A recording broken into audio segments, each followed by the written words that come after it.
김대기 대표님께서 워낙 시원시원하게 말씀을 해주셔가지고 재미있는 내용들 또 하나하나 맞는 말씀들 너무 잘 해주셨고 구체적인 사실관계도 제가 모르는 것들도 잘 말씀해 주셔서 감사합니다. 보시는 도중에 제가 잠깐 검색해봤더니 김정태 회장의 지금 하나은행 회장의 보유 지분율이 0.02%밖에 안 되네요. 이걸 가지고 사실상 일대 주주가 국민연금이긴 하지만 이 사람이 최대 주주로 소유권 행사하고 있어서 거의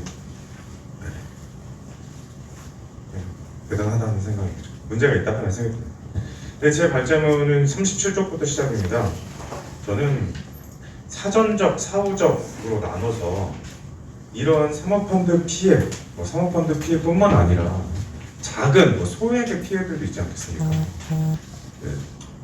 이자, 리볼빙 이런 것들을 좀 강제로 가입시킨 모르게 가입한 다음에 그런 그게 금융 소비자에게 큰 피해가 됐음에도 불구하고 소액이니까 문제 제기를 귀찮아가지고 안 하고 이런 상황들이 상당히 많이 발생하는데 이런 것들 그런 금융 소비자까지 같이 보호를 할 수 있는 합쳐서 발제를 해보도록 하겠습니다. 사전적으로는 쭉 말씀해 주신 것처럼 지배 구조의 변화를 통해서 애초에 행동을 잘해야겠다. 애초에 이사회에서 감시 감독이 제대로 되고 이런 조치들을 이런 걸 사전적이라고 얘기하고 사후적으로는 징벌적 손해배상제나 과징금 부과의 범위를 넓혀서 은행 입장에서 금융회사 입장에서 이거 잘못 팔면 큰일 나겠구나 이렇게 처벌을 강화하는 것을 의미합니다. 간단히 요약을 해드렸고요. 천천히 37쪽부터 들어가 보겠습니다. 먼저 올해 초에 금융경제연구소에서 금융소비자 보호를 위한 금융기관 지배구조 개선 방향 앞으로 본건 보고서라고 하겠습니다. 이걸 발행을 했는데요. 저와 여기 계신 정상인 변호사님과 또 다른 한 분이 함께 연구를 분석을 해서 발표를 했습니다. 그 자료에서는 5대 금융지주 그리고 6개 은행 이 법인들의 이사회와 이사회 내 위원회의 안건들, 의견 안건들, 보고 안건들 내용이 무엇인지, 찬반이 어떻게 됐는지, 특이 의견이 뭐가 있었는지 이런 것들을 조사를 했습니다. 사회 이사 비중은 평균 67.3%, 그리고 각 위원회들의 이사회 포함해서 연평균 21회를 초과해서 참석을 해요. 한 달에 두 번가량 하게 되고 각 회의 참석률도 96.7%로 매우 높습니다. 언뜻 봤을 때 사회 이사, 사내 이해관계가 없는 사회 이사들이 열심히 금융지주회사들을 감시 감독 업무 집행을 하고 있구나라고 형식적으로는 이렇게 정착된 것으로 평가할 수 있습니다. 그런데 세부적으로 살펴보니까 이 보고서의 내부 내용은 분석 대상은 2017년에서 2019년 3개년 동안의 은행 등 이 11개 회사 결의 안건들을 본 것이었는데 3,273건의 찬반을 내야 되는 결의 안건이 있었는데 그 중에서 거의 대부분이 97.2%가 아무런 반대 의견 없이 그냥 통과됐어요. 100% 찬성이고요. 거시기는 맞으죠. 근데 그럼 또 구체적으로 조금 더 보겠습니다. 이 3,180건은 죄송합니다. 네. 3,273건 중 97.2%가 아무런 반대 수정 의결이나 보류, 조건부 의결, 부결 이런 거 없이 원안 그대로 의결이 됐고 원안 그대로 된 것 중에서도 단 4건만이 반대 의견이 있었지 99.88%가 참석이사 전원이 참석을 했습니다. 전원 찬성으로 가결이 됐습니다. 결론적으로 형식적으로는 잘 운영되는 것처럼 보이나요? 실질적으로는 지주사 회장이나 은행장 등의 거수기 역할을 하고 있을 것이라는 우려를 나타납니다.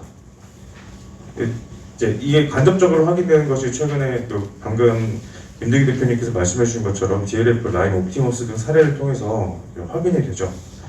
직원 설문조사 결과 평가에 소비자의 이익은 안 좋아도 평가에 좋은 상품을 팔아본 경험이 있다. 그게 70%가 넘는다를 통해서 확인되는 것 같습니다. 이 좀 구체적으로 본건 보고서를 보여드릴게요. 38쪽 그 페이지를 보시면은 여기서 중요한 것은 이 표 중에서 제가 강조 표시를 했는데 발제문에는 제대로 보이지 않네요. 결의 안건 가격표의 제일 위에 오른쪽에서 첫 번째, 두 번째를 보시면 됩니다. 결의 안건 원한 가결률이 은행별로 쭉 나와 있는데 평균적으로 97.2%고 보고 안건 제출률은 0.94%에 불과합니다. 근데 이 0.94%도 신한금융지주의 5.7% 말고는 제로예요. 단 하나도 없었습니다. 이게 어떤 의미인지 구체적으로 설명을 드려보겠습니다. 네, 그 보고안건이라 하면 이사회 내에서 감사위원회나 위험관리위원회, 리스크관리위원회 이런 내부 통제 이런 보고들을 받습니다.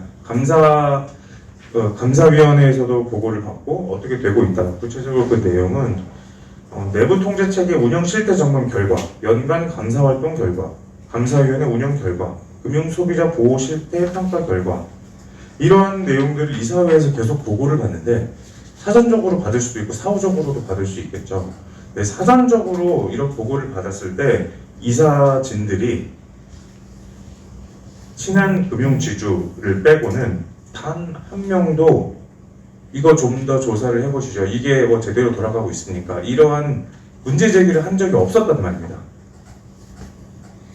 네, 그나마 의견 제출이 있었던 신한금융지주 이사회에서도 사전적으로 보고를 요구하거나 조치를 지시한 건 아니고 2019년 11월 14일 이미 문제가 터진 뒤에 라인 관련해서 신한금융투자 내부 통제 강화 및 투자자 보호 장치를 마련하라 라는 지시를 했을 뿐입니다.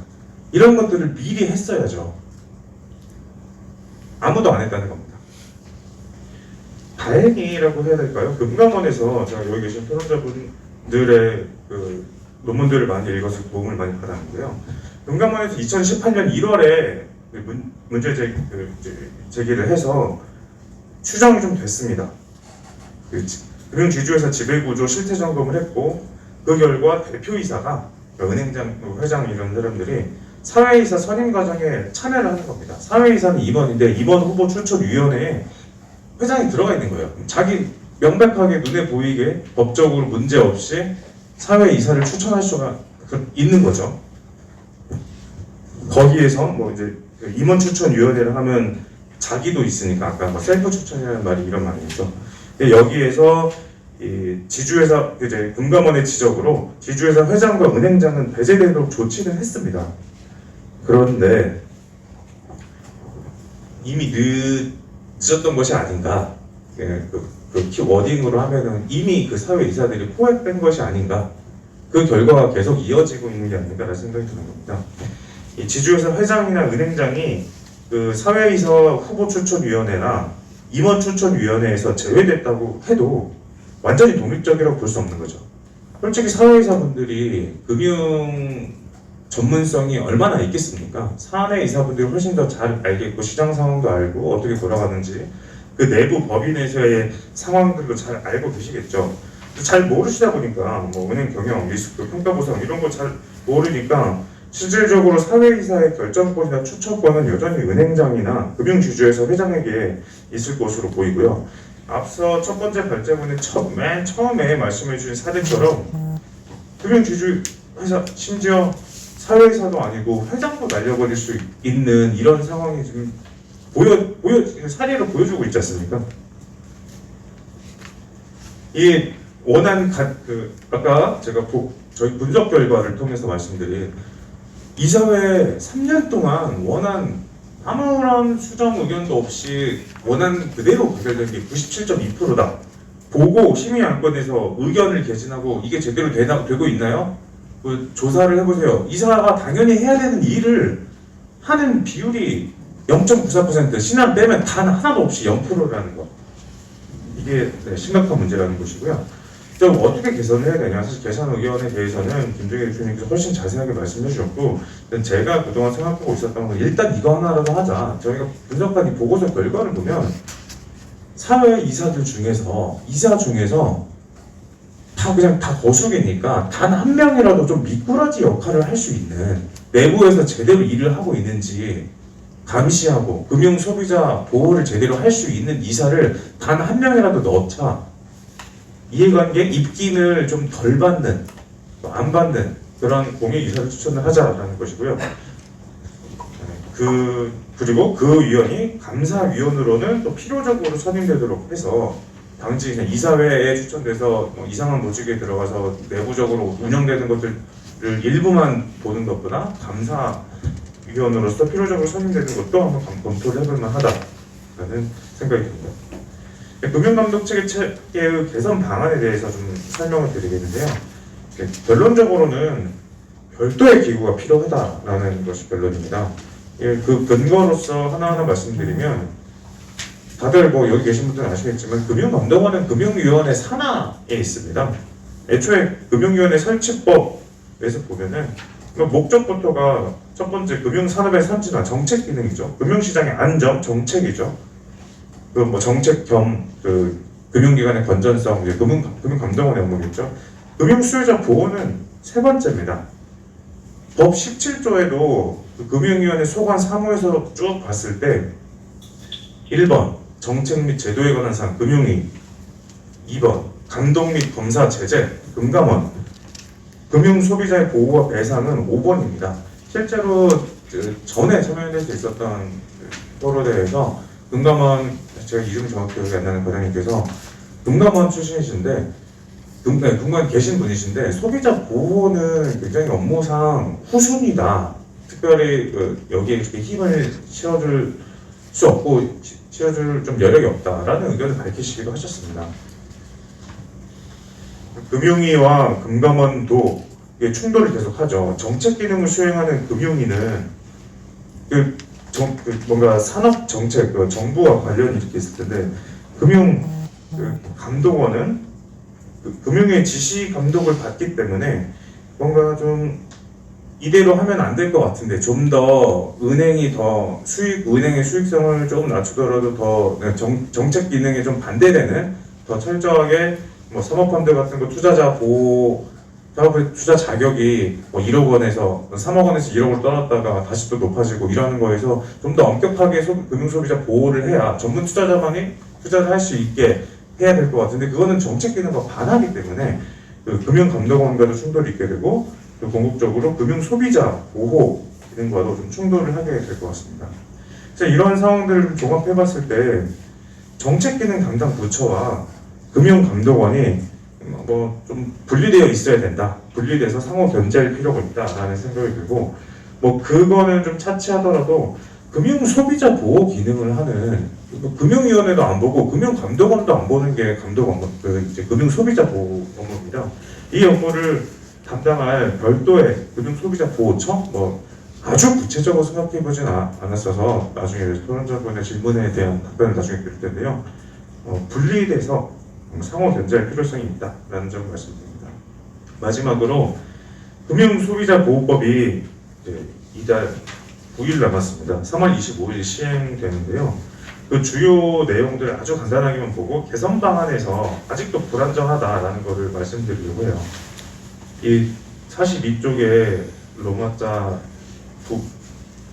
4에 이 딱 금융소비자보호청을 만드는 것이나 금융 지배구조를 개선을 하는 것이나 좀 더 판매를 엄격하게 하는 것이나 전부 사전적인 것들입니다. 사후적으로 치안에 대비해 봤을 때 우리가 경찰 인력을 늘리고 순찰차를 늘리고 같이 가야죠.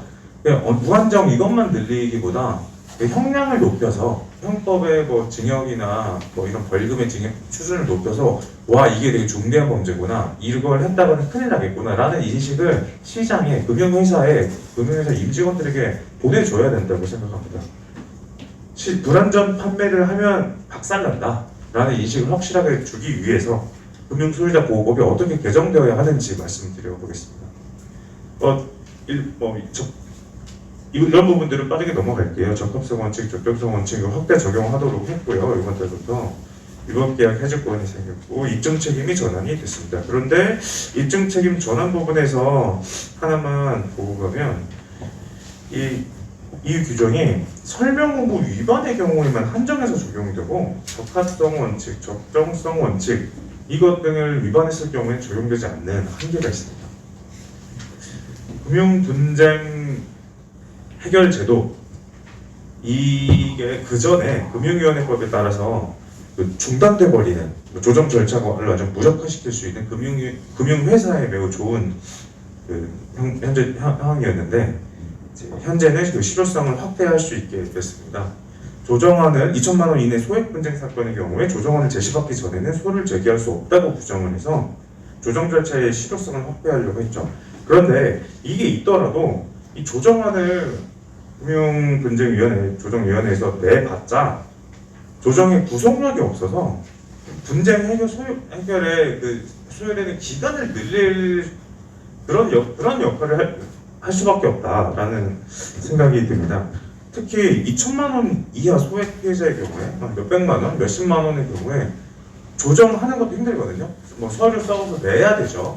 뭐 법률가가 아닌 이상 뭐 시간도 걸리고 낸 다음에 이제 되나 보다 했더니 구속력이 없으니까 그냥 뭐 이의 신청하고 재판으로 전환돼 버려요. 그럼 그 다음에는 변호사를 선임을 해야 돼? 내가 100만 원 손해가 나는데? 이런 고민들을 하게 되는 겁니다. 그러니까 편면적 구속력이라도 줘서 그 조정 결과에 불만족스러울 때 금융소비자, 피해를 본 소비자만 이의 신청을 해서 재판으로 전환할 수가 있고 금융기관은, 금융회사는 이거를 받아들이는 수밖에 없게 구속력이 있게 하는 방안을 검토해 볼 필요가 있겠습니다. 또 사후적 제재 수단으로 과징금 부과 대상 범위가 너무 좁아요. 현재는 설명 의무를 위반하거나 불공정 영업 행위를 하거나 부당 권유를 하거나 광고 등을 위반하거나 했을 때 이로 인해서 얻은 수입 등의 50% 이내에서 과징금을 부과한다고 하는데 이런 과징금 부과 규정이 없었다가 생긴 것 자체는 한 발 전진한 거라고 생각합니다. 근데 이 범위에 아까 말씀드린 입증 책임 전환과 비슷하게 적합성 원칙, 적정성 원칙 이런 것들 위반해서 영업한 경우에 제외했다는 게 납득하기 어렵고요. 또 통상 개인정보보호위원회에서나 공정거래위원회에서 과징금을 부과할 때 그 과징금을 부과하는 그 기준이 관련 매출액입니다. 이익이 아니거든요. 관련 매출액의 3%까지 부과를 받기 때문에 그래서 공정거래위원회 조사를 기업들이 그렇게 무서워하는 거거든요. 내가 이익이 한 100억 나는데 매출이 1조였다. 1조에 3%를 내는 거랑 100억에 3%를 내는 거랑 차원이 나죠. 수입의 50% 이내가 아니라 관련 매출액 아니면 관련 예금액 이런 식으로 범위를 다른 기관의 과징금 부과 규정과 유사하게 확대를 할 필요가 있다라는 생각이 듭니다. 마지막으로 이 사모펀드, DLF, 키포 이런 것들은 금감원에서 조사를 상당히 빡세게 한 것으로 알고 있습니다. 상당히 그렇지만 검찰처럼 그 통제를 제대로 받으면서 적법 절차를 준수해서 하지 못하는 경우들이 간혹 발생을 하는 경우도 알고 있는데 이 동양 키포, DLF, 라임 비교적 피해가 크고 몇 억, 1억 이상 수십억, 수백억도 있고 수천억에 달하는 이렇게 사회적인 문제가 되는 거에 집중해서 조사를 하고 하는데 아주 작은 소수의 예를 들어 신용카드 부가 상품이나 부가 서비스를 일방적으로 변경하거나 별로 크지 않거든요. 금융 소비자 입장에서. 근데 이런 것들도 제대로 구제받을 수 있도록 건당 피해 금액이 몇천 원에서 몇십만 원 수준의 소액이면서 피해가 다수인 경우에 직접 소비자가 민사소송 절차나 조정 절차에 돌입하는 것이 아니라 아까 별도로 만들어야 된다. 금융소비자보호청 이런 데에서의